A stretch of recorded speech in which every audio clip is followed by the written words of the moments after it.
Valentine Visconti, qui est un des portraits que j'ai réalisés à la basilique Saint-Denis. Tous mes portraits portent le nom de la personne que j'ai photographiée.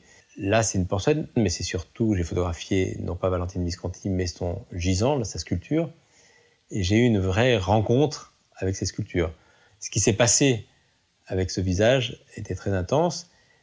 Et j'étais séduit par cette femme. Et la pierre s'est mise à vibrer à tel point que, quand on regarde le tirage qui est exposé, pour moi, je ne sais pas si c'est de la pierre ou de la peau. On sent vraiment la chaleur de la peau en regardant la pierre.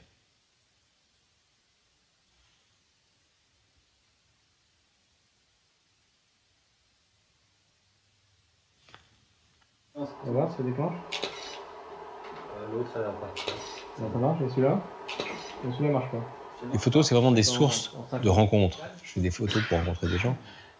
Et c'est vrai que c'est un des fils conducteurs de mon travail. C'est une des raisons de mon travail, c'est d'utiliser ce statut de photographe, d'artiste, pour rencontrer des gens. Pour moi, les œuvres ne sont que les traces laissées par des rencontres. Et les personnes que je photographie ou les objets que je photographie sont photographiés sur fond noir. Il n'y a pas de lumière signifiante. La lumière vient du visage et il n'y a pas d'expression.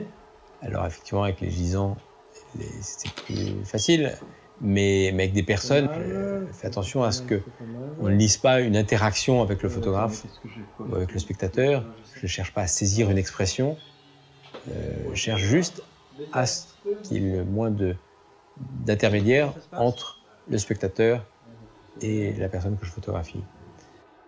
Ouais, c'est bien. Pas mal. On oublie le décor, on oublie finalement la lumière, tout vient du visage. Et le visage est tellement riche par la finesse des détails, la précision, qui sont bien retransmises dans ces grands portraits, que finalement, ces portraits, et je l'espère, sont des portes ouvertes vers l'âme des hommes, des femmes, des objets que je photographie. C'est vraiment avec l'arrivée de la prise de vue numérique, du travail avec Photoshop, travail sur ordinateur, que j'ai pu vraiment retravailler mes portraits. J'aime bien dire que je ne retouche pas mes photos, mais je les redessine, je les repeins. Il y a un gros retravail sur les fichiers pour que le noir qui est autour des portraits soit parfait. Et j'enlève tous les défauts temporaires. C'est-à-dire, je portrait de quelqu'un, un poil de barbe mal rasé, un point rouge, qui sur des grands formats prendrait tellement d'importance qu'on ne verrait plus que ça. C'est symbolisé, ce travail de retouche, par un portrait que j'ai fait d'une jeune femme, Valentine Ehrenschmidt, aussi une autre Valentine, qui avait, et qui a toujours, une tache de vin de naissance sur la moitié du visage. C'est un portrait vraiment que j'aime beaucoup et qui symbolise bien mon travail. À la fin de la séance de prise de vue, il s'est passé quelque chose de tout à fait étonnant. Je me suis tourné vers elle et sa tache de vin avait disparu. Sa tache de vin, qui était finalement un élément extérieur, qu'on pouvait regarder comme un élément extérieur, avait disparu puisqu'elle était réintégrée dans le visage. C'est comme quelqu'un auquel il manque un bras. On ne sait pas si on regarde le bras qui manque ou la personne.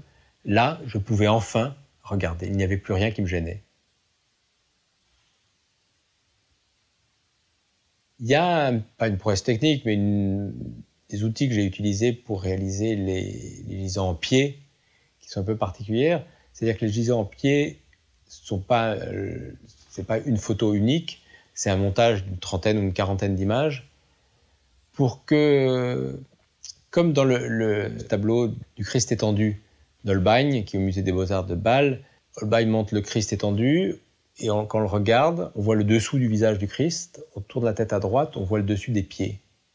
Puisque le peintre, contrairement au photographe, peint avec ses yeux se déplacent. Le photographe ne peint pas ou ne fait pas une photo avec ses yeux, il fait une photo avec un objectif qui lui dicte, qui lui limite son cadre, qui lui impose de choisir une direction. Et donc je fais, moi, de la photo non pas objective, mais de la photo, on va dire, oculaire, avec les yeux. Et donc sur ces portraits, sur ces gisants en pied, quand on les regarde et qu'on promène son regard de haut en bas ou de bas en haut, la photo suit votre regard. Quand on regarde le gisant on lève les yeux, on voit le dessous du visage du gisant. Quand on baisse les yeux, on voit le dessus de ses pieds. Et c'est un montage d'images pour que la photo suive votre regard. Et tout mon travail tient là-dedans à permettre de regarder. Utiliser la photo non pas pour raconter des choses, non pas pour raconter mes états d'âme, pour dénoncer la fin dans le monde, pour documenter le monde, mais pour permettre au spectateur de regarder un objet, un visage, une personne.